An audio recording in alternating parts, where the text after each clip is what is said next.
Namaste and welcome everyone. A very good morning to all my learners and my scholars.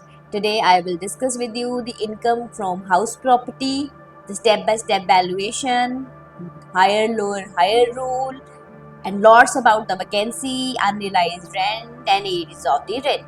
In the previous video, I have posted about the salary income, and today we will discuss the income from the house property, one of the another head of the income tax. Basically house property में हमने discuss क्या करना है, house property में हमने discuss करना है कि अगर एक पर्सन पिछले प्रीवियस ईयर में being assessee getting the income from renting the properties, उसको रेंट आ रहा है, किराया आ रहा है उसकी टोटल इनकम में, तो वो किराए की इनकम को हमने किस तरह से टैक्स के पर्पस के लिए कैलकुलेट करना है, that we will discuss in this lecture. So house property का बेसिकली मीनिंग क्या होगा, building appurtenant to land, not only the land, खाली जो प्लॉट पड़े हैं वो नहीं मानी जाएगी, लैंड के आसपास चार दीवारी होनी जरूरी है, और चार दीवारी टेम्परेरी वाली नहीं होनी चाहिए, परमानेंट वाली होनी चाहिए, तभी वो हाउस प्रॉपर्टी इस हेड के लिए मानी जाएगी. हाउस प्रॉपर्टी को बेसिकली हम थ्री कैटेगरी में बांट देते हैं, एक self occupied property, let out और deemed to be let out. Self occupied जो असेसी खुद रहने के लिए यूज करेगा, लेट आउट जो किराए पे दिया है, चाहे रेजिडेंट के लिए चाहे बिजनेस पर्पस के लिए. रेजिडेंशियल तो सिंपल है, बिजनेस पर्पस कोई दुकान दी हुई किराए पे, कोई कम्प्लेक्स है, सिनेमा हॉल है, कार पार्किंग है, ऑडिटोरियम से कुछ भी हो सकता है. Deem to be let out, deem to be let out उनको मानेंगे. इंडियन इनकम टैक्स में रूल है कि एक बंदे को दो सेल्फ ऑक्युपाइड घर अलाउड है, मींस एक बंदा शो कर सकता है कि वो दो घरों में रह रहा है. तो अगर एक पर्सन के पास दो से ज्यादा, मान लो उसके पास चार घर हैं, तो वो शो कर दे कि चारों के चारों में ही वो रह रहा है, तो ये चीज नहीं अलाउड होगी. सिर्फ दो घर, मैक्सिमम दो सेल्फ ऑक्युपाइड प्रॉपर्टीज अलाउड होगी. उसके बाद वाली प्रॉपर्टीज को deem to be let out मान के उनकी टैक्सेबल वैल्यू निकालनी चाहिए. नेक्स्ट, और कौन कौन से पॉइंट्स आएंगे इसमें, डिस्प्यूटेड टाइटल है, अगर पता नहीं है कि किसके नाम पे है, तो जिसके पास पोजेशन है, जो इनकम रिसीव कर रहा है वो टैक्स देगा. टैक्स तो लेना है भाई इनकम टैक्स वालों ने. अगर आपको इनकम अर्न हो रही है, what ever be the source, बस हमने सोर्स देखना है कि वो कौन से हेड में आएगा, उसके रूल निकालने हैं, टैक्स तो देना ही पड़ेगा. होल्डर ऑफ इम्पार्शियल स्टेट, जिसका बंटवारा नहीं हुआ, सेपरेशन नहीं हुई है, जब तक सेपरेशन नहीं होती, जो होल्डर है, पोजेशन है जिसके पास, who is controlling the property, receiving the rent, he is liable to pay the tax. Otherwise जब सेपरेशन हो जाएगी सबके हिस्से बट जाएंगे, जिसके हिस्से में जो आएगा उतने हिस्से का रेंट वो पे करेगा. So these are the major point under this head. Next, what we will not include in the house property, कौन सी चीज नहीं लेनी हमने. जो प्रॉपर्टी अब्रॉड में, इंडिया से बाहर है, इंडियन इनकम टैक्स है तो वो इंडिया की प्रॉपर्टी पे ही लगेगा. Property of the trust under section 11, जो प्रॉपर्टी ट्रस्ट के नाम पे रजिस्टर्ड है, चैरिटेबल ट्रस्ट है और ट्रस्ट के पर्पस के लिए ही यूज हो रही है, वो भी नहीं आएगी. फार्म हाउस, जो एग्रीकल्चर लैंड रूरल एरिया में है और जिसका इस्तेमाल किस चीज के लिए हो रहा है, फॉर स्टोरिंग द इक्विपमेंट, उससे रेंट आ रहा है तो वो भी एग्जम्प्ट रहेगा. One official place of resident to the ex rural, जो एक्स रूरल थे उनका एक प्लेस ऑफ ऑफिशियल, जो उनका ऑफिशियल रेजिडेंस है, that will not be included in this head, उसको हम एग्जम्प्ट कर देंगे बेसिकली.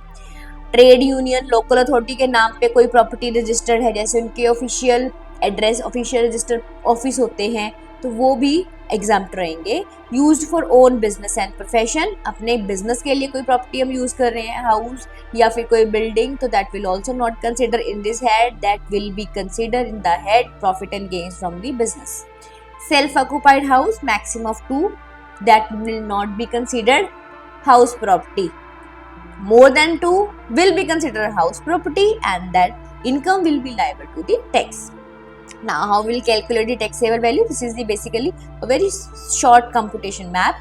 Detail में हम next discuss करेंगे. Compute the gross annual value. Then NAV, net annual value, वो कैसे आएगी, GAV में से हम municipal taxes minus करेंगे. Municipal taxes which is only paid by the owner not the tenant, अगर टेनेंट पे करेगा तो माइनस नहीं होंगे. फिर उसके बाद वो डिडक्शन मिलती है, 30% की स्टैंडर्ड डिडक्शन है जो हर किसी को मिलेगी फ्लैट. अगर आप ऑनलाइन रिटर्न फाइल करते हो, जो ITR जो हम पिक करते हैं जिसमें हाउस प्रॉपर्टी की इनकम होती है, तो उसमें ऑलरेडी है, जैसे ही तुम ऊपर रेंट डालोगे, जो बाकी की चीजें डालोगे, 30% ऑटोमेटिकली लेस हो जाता है. This is for the repairs, क्योंकि रिपेयर्स की कोई अलग से सेपरेट डिडक्शन नहीं है, तो एक फ्लैट रेट पे बना दी. फिर उसके बाद इंटरेस्ट ऑन हाउसिंग लोन, अगर जो घर की इनकम कैलकुलेट करी जा रही है उसको लोन लेके बनाया है या लोन लेके रिपेयर कराया है और उसके ऊपर वो इंटरेस्ट की रीपेमेंट चल रही है, तो इंटरेस्ट अलाउड होगा, प्रिंसिपल अमाउंट नहीं अलाउड होगा यहाँ पे। और फिर आ जाएगी हमारी taxable income under this head. So now let's see how we will calculate the gross annual value. तो इसका बड़ा अच्छा सा रूल है, हायर लोअर हायर। तो स्टेप बाय स्टेप चलना है हमने। एक स्टेप में हायर वैल्यू लेनी है, वो हायर वैल्यू को दूसरे स्टेप की वैल्यू से कंपेयर करके उसमें से लोअर लेनी है, फिर तीसरे स्टेप से उसको कंपेयर करके हायर वाली लेनी है जो हमें जीएवी बनेगी, ग्रॉस एनुअल वैल्यू। सबसे पहले कंपेयर करेंगे municipal value and fair rent value. Municipal value जो म्यूनिसिपल रिकॉर्ड में होती है, फेयर रेंट उस एरिया का कौन सा रेंट चल रहा होता है, फेयर रेंट क्या है, उस दोनों में से हायर ली जाएगी। कंपेयर किया, whichever is higher will be taken for the next step B. If standard rent exist, उस प्रॉपर्टी उस एरिया में लगता है तो स्टैंडर्ड रेंट के अकॉर्डिंगली क्या वैल्यू है, तो हम compare with the previous step value. Higher value ली थी हमने एमवी और एफआर में से, तो हायर वैल्यू को कंपेयर किया जाएगा standard rent, that will B उन दोनों में से लोअर ली जाएगी। ये भी कह सकते हैं higher of MV and FR but restricted to the SR। दोनों में से हायर लेनी है बट रिस्ट्रिक्टेड, SR से ऊपर हमने नहीं जाना है। वो हमारी आ जाएगी ERV एक्सपेक्टेड रेंटर वैल्यू, जिसको हम एक्सपेक्टेड रेंट भी बोल देंगे, lower of step A and standard rent. अब स्टेप D में फिर से हायर ले लेनी है, तो हमने जो पिछले स्टेप में वैल्यू आई जिसको हम एक्सपेक्टेड रेंट बोल रहे हैं या एक्सपेक्टेड रेंटर वैल्यू बोल रहे हैं, with the ARR actual rent received receivable. जहाँ एक्चुअल रेंट रिसीव्ड गिवन है तो रिसीव्ड ले लो, नहीं तो रिसीवेबल जो deed to be let out हमने मानना है। टेक हायर, दोनों में से जो हायर होगी उसको हम ले लेंगे GAV। ये तो हो गया बिल्कुल सिंपल पार्ट। अब आ जाओ एडजस्टमेंट्स के ऊपर। दो तरह की एडजस्टमेंट होती है, loss to the vacancy and another one is unrealised rent. Vacancy होती है कि घर कुछ महीने जो प्रीवियस ईयर है उसमें कुछ महीने खाली रहा, पूरे पार्ट खाली रहा तो वो वैकेंसी का नहीं बेनिफिट मिलना। अगर कुछ पार्ट पे खाली रहा है, 12 महीने हैं, 2 3 4 5 कुछ पार्ट के लिए वो वेकेंट रहा है, तो लॉस ड्यू टू वैकेंसी है, उसको हम कैलकुलेट करेंगे और अलाउड करेंगे। पहले प्रोविजन होती थी, वैकेंसी टेस्ट लगाते थे कि पास हुआ तो लॉस अलाउड होगा, लेकिन मैंने जब मनमोहन सिंह जी थे हमारे फाइनेंस मिनिस्टर, तो they have introduce this thing in the parliament कि ये चीज तो ना अलाउड होनी चाहिए। एक तो जो लैंडलॉर्ड है उसका तो घर बेचारे किराए पे नहीं चढ़ा, वो वेकेंट रह गया, दूसरा हम उससे टैक्स भी ले जा रहे हैं, तो loss to vacancy is allowed in every case. होना कैसे है, उसका एक प्रोसीजर है। वैकेंसी के लिए हमने ARR और एक्सपेक्टेड रेंट को कंपेयर करना है। ARR कौन सी होगी, एक्चुअल रेंट रिसीवेबल। यहाँ पे हम एज्यूम करेंगे कि घर किराए पे चढ़ गया, पूरे 12 महीने का रेंट लेना है और उसको कंपेयर करना है एक्सपेक्टेड रेंट से। जो भी हायर होगा वो ERV या GAV आ जाएगा, ग्रॉस एनुअल वैल्यू, और उसके बाद जितना भी लॉस है वैकेंसी का वो माइनस हो जाएगा। तो पहले हमने ले लेना है AR actual rent receivable, means यहाँ पे हमने वैकेंसी इग्नोर कर देनी है कि जितने महीने के लिए जो घर किराए पे चढ़ सकता था चढ़ गया, 12 महीने तो 12 महीने का रेंट ले लिया और उसको कंपेयर किया एक्सपेक्टेड रेंट से, हायर ले लिया, और उसके बाद वैकेंसी का लॉस जितने भी महीने के लिए घर वैकेंट होगा उतना लॉस हमने उसमें से माइनस कर देना है, वो हमारी आ जाएगी GAV। उसके बाद सेम रहेगा, म्युनिसिपल टैक्सेस माइनस कर दो, 24 AV की डिडक्शन दे दो। सो वैकेंसी इस तरह से अलाउड है। कंडीशन है कि जेन्युइन एफर्ट होने चाहिए प्रॉपर्टी को लेट आउट किराए पे चढ़ाने के लिए, वैकेंसी का एविडेंस होना चाहिए। Vacancy benefit will not be available if property never let out during the year. पूरा साल किराए पे नहीं चढ़ाई तो ये बेनिफिट नहीं मिलेगा। Next is the unrealised rent, जहाँ पे क्या है किराए पे तो था लेकिन टेनेंट ने रेंट नहीं दिया, उसके लिए भी हमें शो करना है कि टेनेंसी बोनाफाइड थी, हमने पूरे स्टेप्स लिए रेंट को कलेक्ट करने के लिए, फिर उसको निकाल भी दिया। जब उसने रेंट नहीं पे किया 1-2 महीने तो उसको निकाल भी दिया है, और टेनेंट असेसी की किसी और प्रॉपर्टी पे भी नहीं रह रहा, कोई नहीं उसके पास है, और रेंट जो है अब इरिकवरेबल हो गया कि नहीं मिलना है। तो अनरियलाइज्ड रेंट क्या हुआ, प्रॉपर्टी पूरे साल के लिए लेट आउट है लेकिन अनरियलाइज्ड रेंट जो था वो कुछ महीने का रेंट नहीं मिला। तो अनरियलाइज्ड रेंट जो है अलाउड है बट एक्चुअल में वो अलाउड होता है टैक्सेबल पर्पस के लिए कि नहीं होता, that depend on the question to question. Unrealised rent जो है वो हम ऊपर जो हमने स्टेप किया था ई एक्सपेक्टेड रेंट के बाद स्टेप सी पे ही माइनस कर देना है। जब ARR लेते हैं ना, वहाँ वैकेंसी में हमने लिया है एक्चुअल रेंट रिसीवेबल। अब अनरियलाइज के रेंट के केस में हमने लेना है actual rent receive, means unrealise rent को माइनस कर देना है। 12 महीने का रेंट था, उसमें 2 महीने का रेंट UR था, मिला नहीं, तो हमने वो 2 माइनस करके ही लेना है और कंपेयर करना है with the expected rent, whichever is higher will be taken. अगर तो AR हायर होगा तो एक्सपेक्ट आपका अनरियलाइज रेंट जो है अलाउड हो गया, अगर GAV हो गया तो नहीं अलाउड हुआ।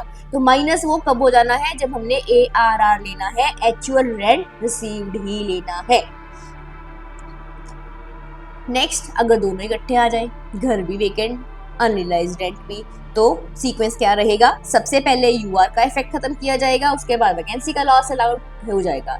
तो मतलब क्या हुआ, अगर एक घर 12 महीने के लिए किराए पे चढ़ना था, पहले तो वो किराए पे ही 10 महीने के लिए चढ़ा, 2 महीने के लिए वो वेकेंट रह गया, फिर उसके बाद 2 महीने का रेंट रिसीव नहीं हुआ, तो उस टाइम पे हमने ARR क्या लेनी है, ARR हमने 10 महीने की लेनी है, एक्चुअल रेंट रिसीवेबल।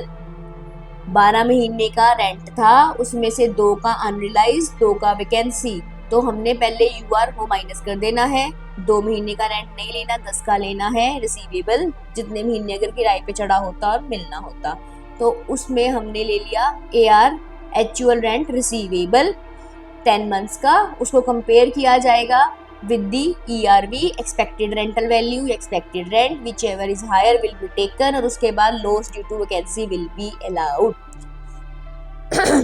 नेक्स्ट है areas on recovery of unrealized rent, areas of rent। अब पीछे हमने UR अलाउड किया ना कि अनरियलाइज रेंट माइनस कर दो, अब ये वाला रेंट बाद में मिल जाए, arrears of rent unrealise recovery हो जाए, कभी भूला भटका टेनेंट आ जाए, वो रेंट दे दे आके कि हाँ जी मैंने ले गए थे, वैसे तो नहीं होता है ना हम लाइफ में, पर फिर भी टैक्स वाला ने बोल दिया कि अगर ये भी हो गया, अगर तुम्हारा टेनेंट पहले तुम्हारा रेंट जो है नहीं दिया था उसने, अब देने आ गया है वापस, तो जिस साल आएगा उस साल टैक्सेबल हो जाएगा। अगर एसएससी उस घर का ऑनर भी नहीं है, जो लेगा जिसको लेके जाएगा, या फिर अब वो एसएससी उसका ऑनर नहीं है पर उसको उसने रेंट पे कर दिया ढूंढ के कि हाँ जी मैंने तेरा रेंट वापस करना ही करना है, तो 30% की डिडक्शन के साथ वो रेंट टैक्सेबल होगा, उसकी इनकम में ऐड हो जाएगा, क्योंकि जो एरियर्स ऑफ रेंट है अब मिल रहा है, अगर तब मिला होता तब भी 30% का बेनिफिट तो मिलता ना, 30% की डिडक्शन तो मिलती है नैव में म्यूनिसिपल टैक्सेस के बाद, तो एरियर्स ऑफ रेंट अगर मिल जाएंगे तो 30% ऑफ एरियर्स और रिकवरी की डिडक्शन के बाद बैलेंस टैक्सेबल हो जाएगा।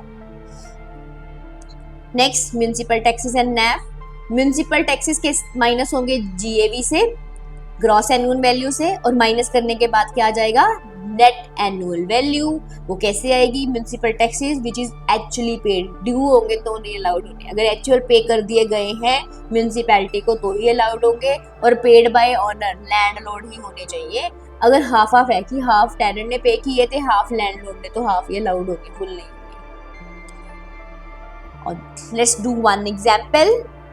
Municipal value 3,60,000, fair rent 3,90,000, standard rent 3,80,000, rent ₹40,000 per month, vacancy है 3 महीने की, और अनरियलाइज रेंट है 30,000 का।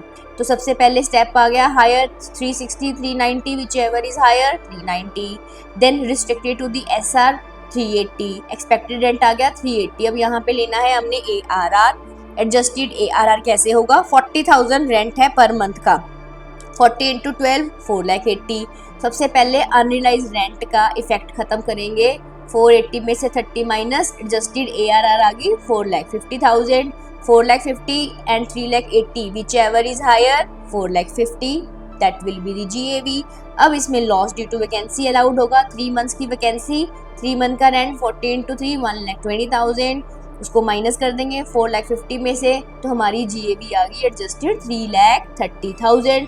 इसके बाद माइनस क्या होना है, म्यूनिसिपल टैक्सेस, जैसे मान लो कि वो 20,000 है, तो 330 में से 20 माइनस 3,10,000, और उसके बाद 30% की डिडक्शन एंड इंटरेस्ट और लोन अगर होगा, जैसे इसमें नहीं है, तो बाकी की टैक्सेबल इनकम आ जाएगी।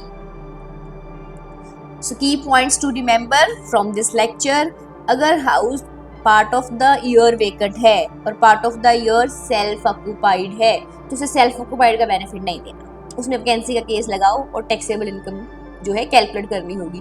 इनकम टैक्स ने ये बोल दिया ना कि ये तरीका नहीं तुमने अपनाना टैक्स को चोरी करने का या टैक्स को बचाने का। अगर पार्ट ऑफ द ईयर आपने वैकेंसी शो कर दी, पार्ट ऑफ द ईयर आप सेल्फ ऑक्यूपाइड शो कर रहे हो ताकि उसको सेल्फ ऑक्यूपाइड का बेनिफिट मिल जाए, तो नो, सेल्फ ऑक्यूपाइड का उसको बेनिफिट नहीं मिलेगा और उसको वैकेंसी का भी बेनिफिट नहीं मिलेगा। टोटल पूरी ईयर की ARR लेके, एनुअल रेंट रिसीवेबल लेके उसको हम टैक्सेबल कर देंगे। Annual value of 2 self occupied property ही अलाउड है। Property used for own business और प्रोफेशनल वैल्यू जो हाउसेज हैं उनकी जो हम वैल्यू है वो नील लेंगे और इस हेड में नहीं आनी है। अगर रेंट कंपोजिट है, एक्स्ट्रा फैसिलिटीज कौन कौन सी हो सकती हैं, electricity, lift, cooler, water, pool, lightning of stairs, तो चार्जेस जो है उसके डिडक्ट हो जाएंगे। अगर क्वेश्चन में गिवन है कि रेंट में ये वाली फैसिलिटी के पैसे भी इंक्लूडेड है और वो पैसे दिए हैं कि इतना एक्स्ट्रा चार्ज कर रहा है लैंडलॉर्ड, वो पैसे माइनस कर देने हैं, वो ARR में हमने नहीं लेने, हमने सिर्फ और सिर्फ प्रॉपर्टी के लेट आउट का रेंट ही लेना है। लेकिन अगर कई केस में लिखा हुआ है कि इसमें कंपोजिट है फैसिलिटीज के पैसे पर बताया नहीं कितने हैं, तो आप किस तरह से माइनस करोगे उसको? अगर हम सेपरेट नहीं कर सकते तो फिर ये हेड ही नहीं लगती, तो फिर वो इनकम कैलकुलेट होगी under the head income from other sources. Again next, income from subletting. आपने घर किराए पे दिया एक किराएदार को, उसने आगे इन जो रेंट को बांटने के लिए किसी और को किराए पे दे दिया, तो सबलेटिंग की इनकम जो है वो भी इस हेड में नहीं आएगी। The income from the subletting will be taxable under the head income from other sources. So guys, thank you. If you like this lecture, find it valuable, don't forget to like, share and subscribe my channel Commerce Studio by Priya to get the update for the further videos on very interesting topic of tax. You can leave your questions in the comments. Stay curious, stay informed. Thank you very much.